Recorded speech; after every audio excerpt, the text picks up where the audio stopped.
The sun beat down on the old buildings of the Federal Institute of Mathematics in Boston.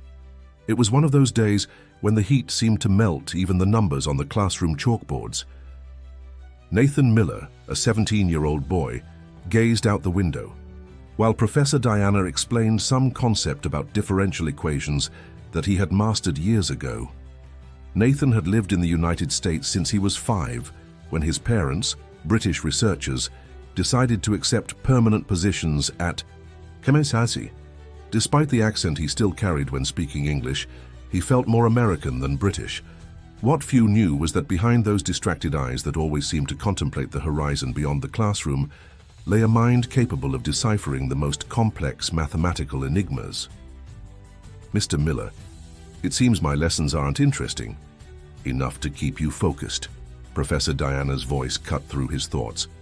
The middle-aged woman, known for her strictness and never backing down, stared at him with that look that made even the most confident students shrink.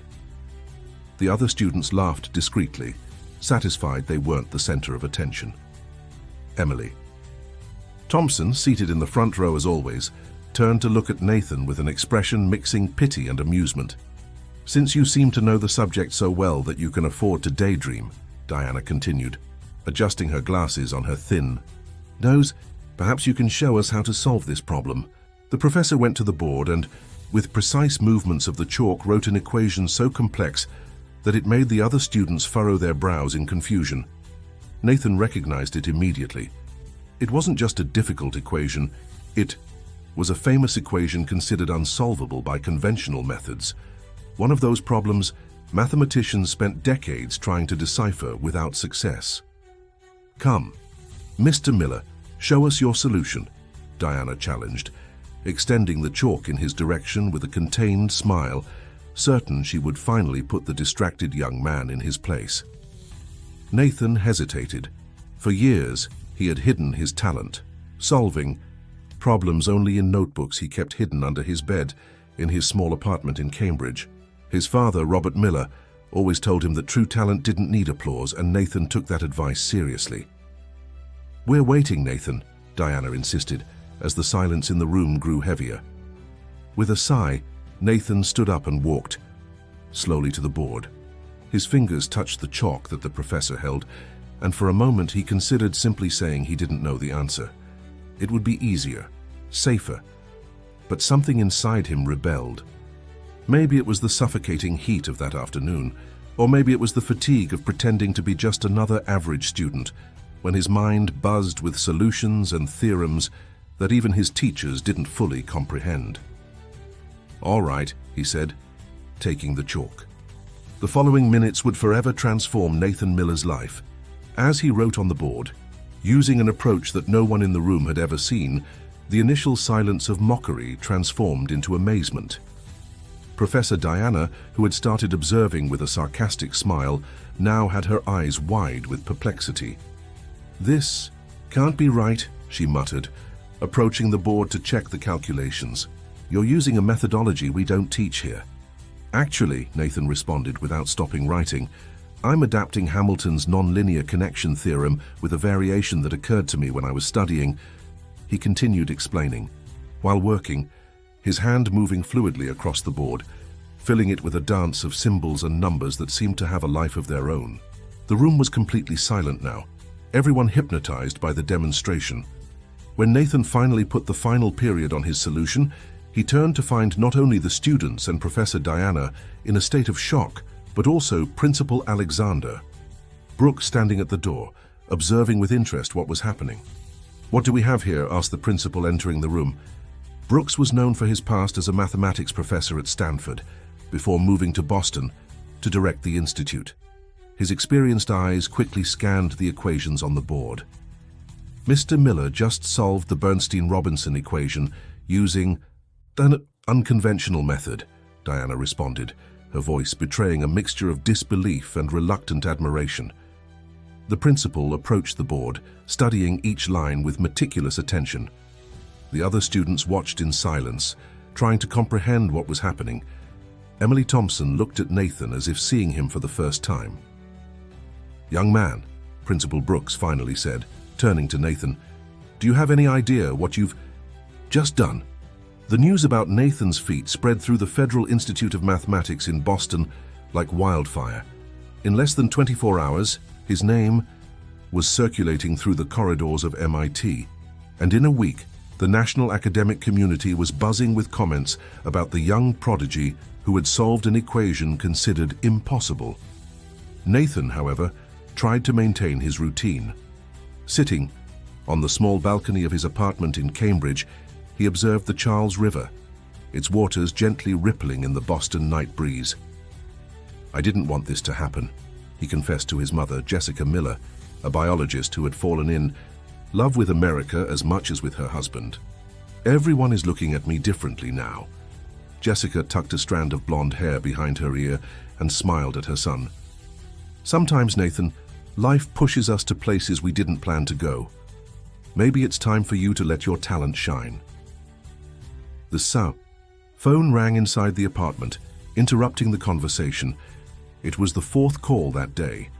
From journalists to university professors, everyone wanted to talk to the young man who was challenging the limits of mathematics.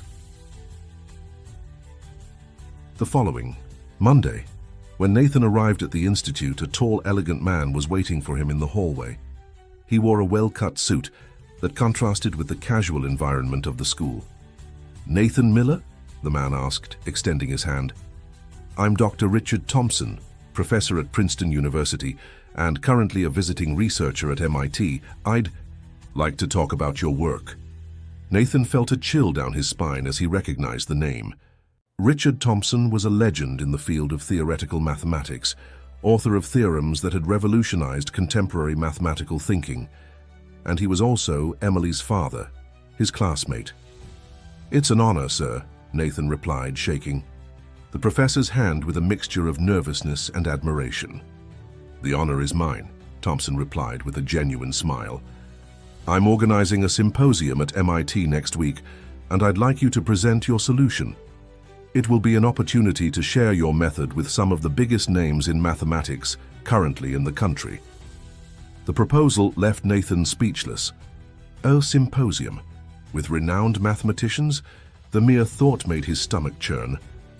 "Don't worry," Thompson added, noticing his hesitation. "My daughter Emily told me about your modesty. But believe me, talents like yours are rare. It would be a waste to keep it hidden." That night, during dinner, Nathan discussed the invitation with his parents. Robert Miller, always pragmatic, expressed concern. "A symposium means exposure," he argued, adjusting his glasses. "Exposure means attention, and not all attention is beneficial." "But it's Dr. Thompson," Jessica countered, enthusiastic. "It's an incredible opportunity for Nathan." In the end, the decision was Nathan's to make. After a whole night of pondering, he decided to accept the invitation. Something inside him said it was time to face the academic world with his own ideas. The MIT auditorium was packed when Nathan took the stage. Rows of attentive faces, many belonging to mathematicians whose work he had studied and admired, looked at him expectantly. In the front row, Emily Thompson smiled encouragingly, while her father, Dr. Thompson, made the introductions. And it is with great pleasure that I present Nathan Miller, whose innovative method for solving the Bernstein-Robinson equation is challenging established paradigms. Applause echoed through the auditorium as Nathan approached the microphone. With slightly trembling hands, he began to explain his approach, using the large whiteboard to demonstrate the steps of his reasoning. Gradually, the initial insecurity gave way to familiarity with the subject he knew so well.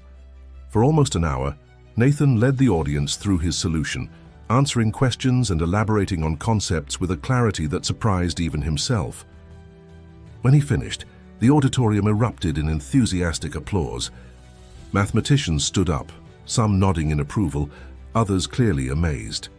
It was in this moment of glory that Nathan noticed a man sitting at the back of the auditorium, observing him with an expression that wasn't of admiration, but of calculated skepticism. It was Dr. William Anderson, an American mathematician known for both his brilliance and his intransigence. While everyone applauded, Anderson remained motionless, his eyes fixed on Nathan with disturbing intensity. After the presentation, came the avalanche. Invitations to acceleration programs, scholarship offers, proposals to publish articles in prestigious scientific journals. The Federal Institute quickly realized the treasure they had on their hands and began promoting Nathan as their exemplary student. Even Professor Diana, who had previously considered him just a distracted student, now made a point of mentioning how she had always noticed that special spark in him. "It's unbelievable how people change," Emily commented as she walked with Nathan across the MIT campus 2 weeks after the symposium. "Professor Diana is practically bragging about being your discoverer." Nathan laughed without much enthusiasm. "She's just doing what everyone is doing, trying to get close to the prodigy of the moment." Emily stopped walking and looked at Nathan seriously. "You're not just the prodigy of the moment, Nathan. What you did is truly extraordinary. Even my dad, who has seen everything in the world of mathematics, is impressed." Before Nathan could respond, his cell phone vibrated. It was an email from Princeton's mathematics department, offering him a full scholarship to begin his university studies next semester. The message ended with a personal note from the dean: "Talents like yours appear once in a generation." As Nathan stared at the screen, feeling simultaneously honored and overwhelmed, he didn't notice the figure approaching. When he finally looked up, he found himself face to face with Dr. William Anderson, the same man who had observed him with such skepticism during the symposium. "Mr. Miller," Anderson said, his deep voice carrying a tone of authority, "we need to talk about your supposed solution. I believe there is a fundamental error in your work, an error that everyone seems to be ignoring amid this frenzy of admiration." Dr. Anderson's words fell like an avalanche on Nathan. An error? How could there be an error in his solution after so many renowned mathematicians had validated it? "With all due respect, Dr. Anderson," Emily intervened, noticing Nathan's pale countenance, "my father and other experts have already analyzed his work thoroughly." Anderson shot a penetrating look at Emily. "Miss Thompson, mathematics is not based on consensus or popularity. 1,000,000 people can believe in something incorrect, and that won't make it true." Turning back to Nathan, he continued, "Your approach violates the Schultz-Ferreira theorem in the third derivation. It's a subtle error, but catastrophic for your conclusion." The ground seemed to open beneath Nathan's feet. The Schultz-Ferreira theorem was a relatively new concept, established only 5 years earlier by a Brazilian mathematician and his German colleague.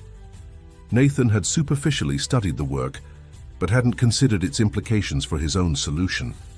"I'm preparing an article detailing the inconsistencies in your method," Anderson continued, his voice now softer, almost paternal. "It will be published in the next edition of the American Mathematical Bulletin. I thought it fair to warn you beforehand." With those words, Anderson walked away, leaving Nathan in a state of perplexity. Emily's confident smile had also disappeared. "Don't worry," she said, trying to sound reassuring. "My dad can help. He knows Schultz-Ferreira's work better than anyone." But worry had already set in deeply for Nathan. That night he could barely sleep, mentally reviewing every step of his solution, trying to identify where he could have ignored the implications of the theorem mentioned by Anderson.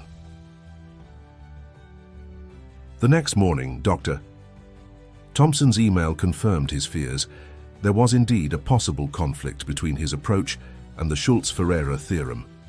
It wasn't necessarily an error, but a theoretical discrepancy that needed to be resolved for his solution to remain valid.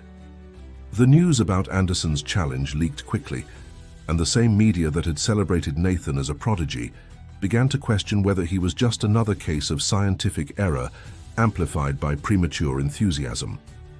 Some newspapers even published headlines like "Math Genius" or "Elaborate Fraud." At the Institute, admiring glances were gradually replaced by expressions of doubt.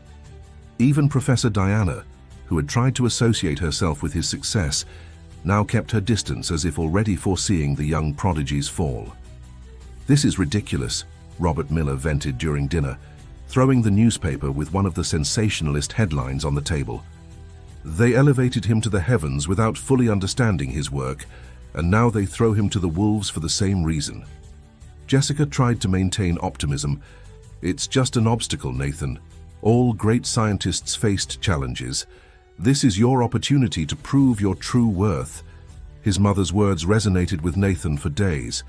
As invitations and scholarship offers began to be discreetly withdrawn or postponed, he isolated himself in his room, surrounded by books and notebooks, determined to find an answer.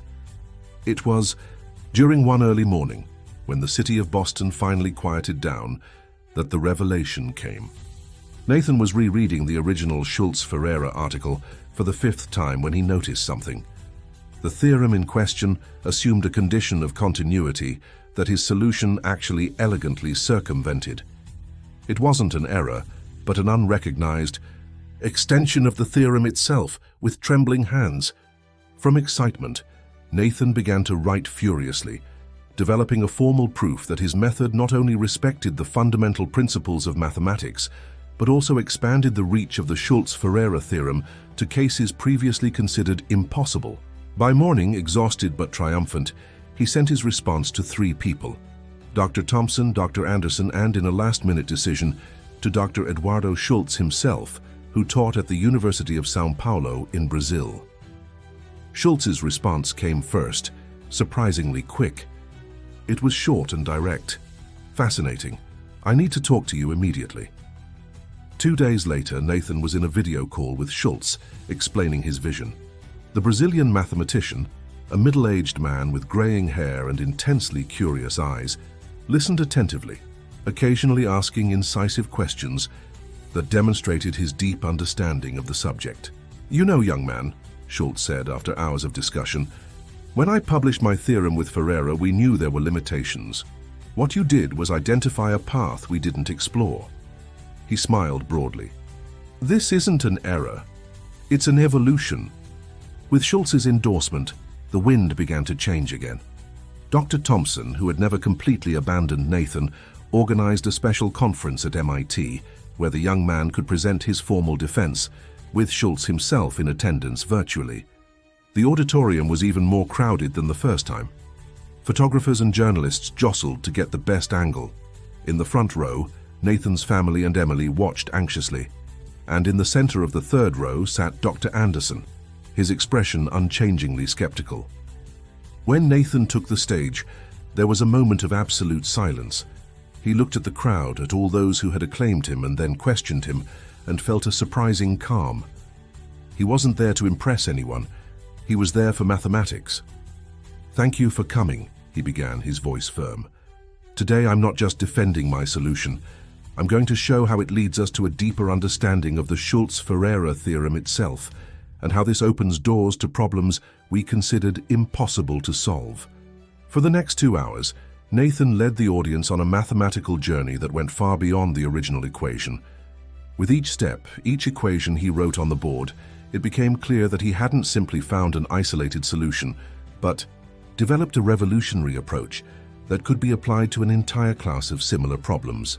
When he finished, Dr. Schultz was the first to stand up, applauding enthusiastically from the video screen. Dr. Thompson quickly followed, and in seconds, the entire auditorium was on its feet, including, to everyone's surprise, Dr. Anderson. After the presentation, as the crowd dispersed, animatedly commenting, Anderson approached Nathan. "You understand what happened here today, don't you?" asked the older mathematician, his tone now respectful. "I never really believed there was a fatal error in your work." Nathan furrowed his brow, confused. "But you said—" "I said there was a discrepancy with the Schultz-Ferreira theorem," Anderson interrupted. "And there was, but we needed to be sure you were capable of identifying and resolving it." He paused, a slight smile appearing on his usually severe lips. "Mathematics isn't just about finding correct answers, Mr. Miller. It's about defending your ideas against the most rigorous scrutiny, and you did that magnificently." It was then that Nathan understood. Anderson's challenge hadn't been an attempt to discredit him, but a final test, a baptism by fire that he needed to pass to be truly accepted into the mathematical community. In the weeks that followed, Nathan's life transformed again. Princeton renewed its scholarship offer, now with even more favorable conditions. Scientific journals competed for the right to publish his work, and technology companies sent representatives to probe his interest in practical applications of his theories. But the biggest change was internal. Nathan was no longer the boy who hid his talent for fear of envious looks. He had found his voice, his confidence, and most importantly, he had learned that the true value of his mind wasn't in impressing others, but in contributing to the advancement of human knowledge. On a Sunday afternoon, sitting with Emily on the steps of the Boston Public Library, contemplating the majestic building that symbolized so much of American history, Nathan reflected on his own journey. "You know what I learned from all this?" he asked, as the sun began to set over Boston. "It's not the recognition that matters, it's the impact we can have." Emily smiled, intertwining her fingers with his. "And what's your next step, Nathan Miller? Princeton, Harvard, the whole world is at your feet now." Nathan looked at the city that had welcomed him, at the country that had become his home, and felt a certainty growing inside him. "My place is here," he replied, squeezing Emily's hand. "I'll go to Princeton, yes, to learn everything I can, but then I'll come back to build something here. America gave me an opportunity when no one else believed in me. It's time to give back." And as the sun disappeared over the horizon, Nathan knew he had found not just a mathematical solution, but the path to his own story. A path that, like his mathematics, defied expectations and created possibilities that no one had ever imagined. Dear listeners, we hope that Nathan Miller's story has touched your hearts and inspired your minds. To continue following exciting journeys like this, we've prepared a special playlist with equally captivating narratives. Find it here by clicking to your left. If you enjoyed this story, don't forget to subscribe to our channel and leave a like on the video. Every day we bring unique stories that explore the complexities of life and the triumphs of the human spirit. Don't miss our upcoming content. We're eager to read your comments below.